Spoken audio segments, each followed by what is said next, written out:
Assalamualaikum warahmatullahi wabarakatuh. Di video kali ini, kita akan membahas mengenai sintesis protein. Apa itu sintesis protein? Sintesis protein adalah proses pembentukan protein yang melibatkan DNA sebagai sumber materi genetik pengkode berbagai asam amino yang akan diolah menjadi rantai polipeptida. Sintesis protein dikenal dengan istilah dogma sentral, yaitu rangkaian proses molekul DNA menjadi RNA, kemudian RNA menjadi protein.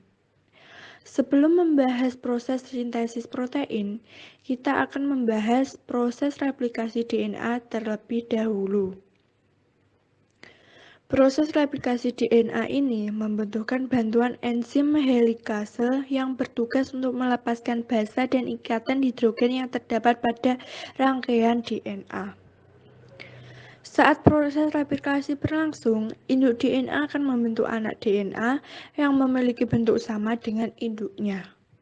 Dengan begitu, maka dapat disimpulkan bahwa induk DNA memiliki tugas untuk membuat DNA baru.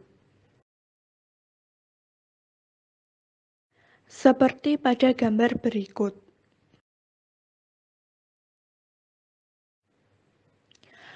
Proses sintesis protein.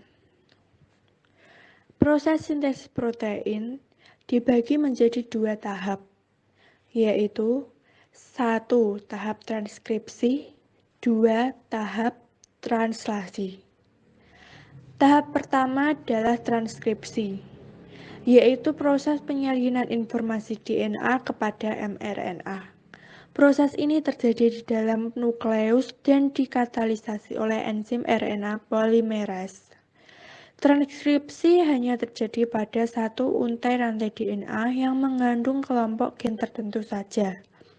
Terdapat beberapa tahap pada proses transkripsi, yaitu tahap pertama yaitu inisiasi atau permulaan transkripsi.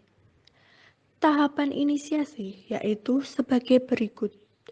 RNA polimerase merekat pada daerah promoter atau pangkal transkripsi untuk memulai transkripsi. RNA polimerase kemudian berikatan dengan kumpulan protein sehingga membentuk kompleks inisiasi transkripsi. RNA polimerase membuka untaian rantai ganda DNA. Tahap kedua yaitu elongasi atau pemanjangan transkripsi. Tahapan elongasi yaitu sebagai berikut. Setelah rantai ganda DNA terbuka, RNA polimerase kemudian menyusun untaian nukleotida RNA dari arah 5 ke 3 sesuai dengan pasangan basa nitrogennya sehingga terjadi pemanjangan RNA. Dan RNA akan membentuk pasangan basa adenin A dengan urasil U.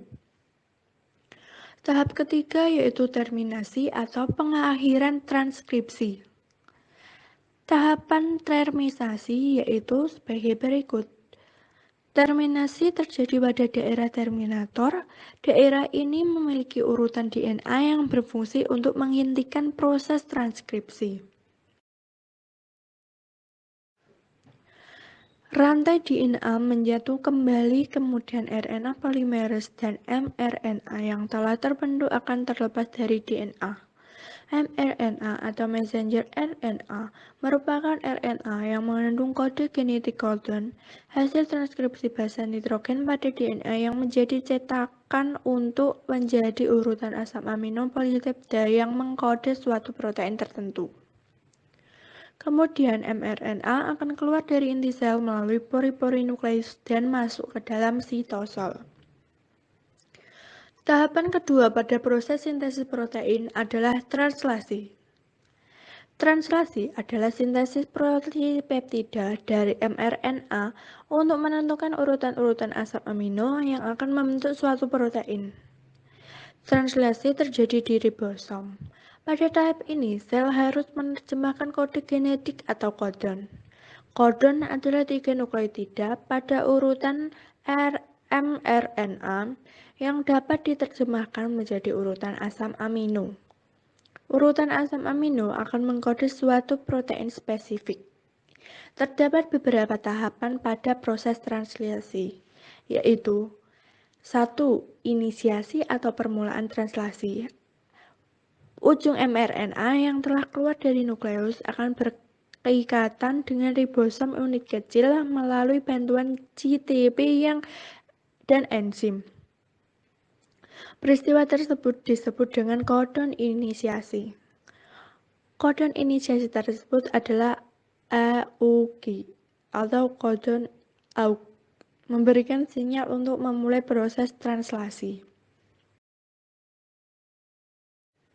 Kemudian tRNA atau transfer RNA, antikodon UAC yang membawa asam amino metinoin melekat pada kodon inisiasi AUG. tRNA antikodon UAC merupakan komplementer dari antikodon AUG. tRNA sendiri berfungsi untuk mengantarkan informasi genetik mRNA dari sitoplasma menuju ribosom untuk disusun menjadi protein. Seperti pada gambar berikut ini.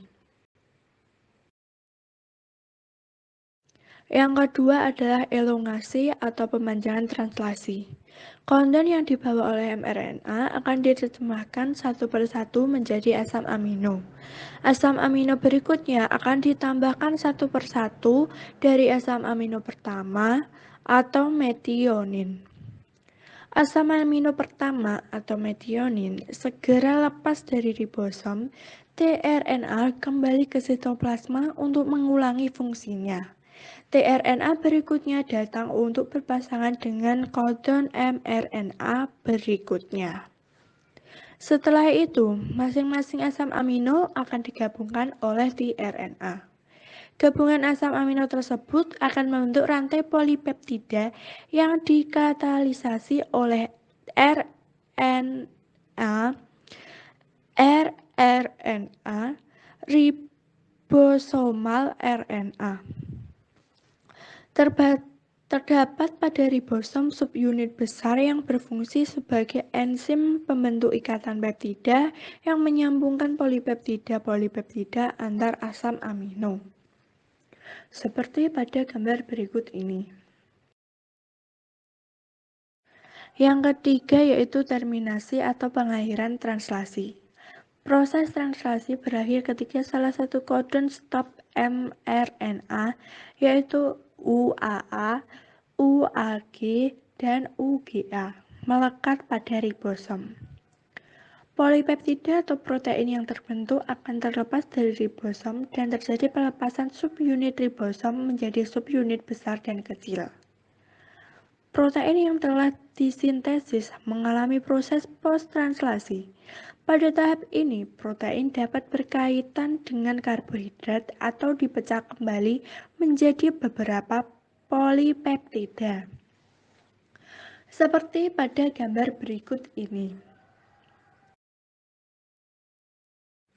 Sekian dari saya, semoga dapat dipahami dan bermanfaat. Wassalamualaikum warahmatullahi wabarakatuh.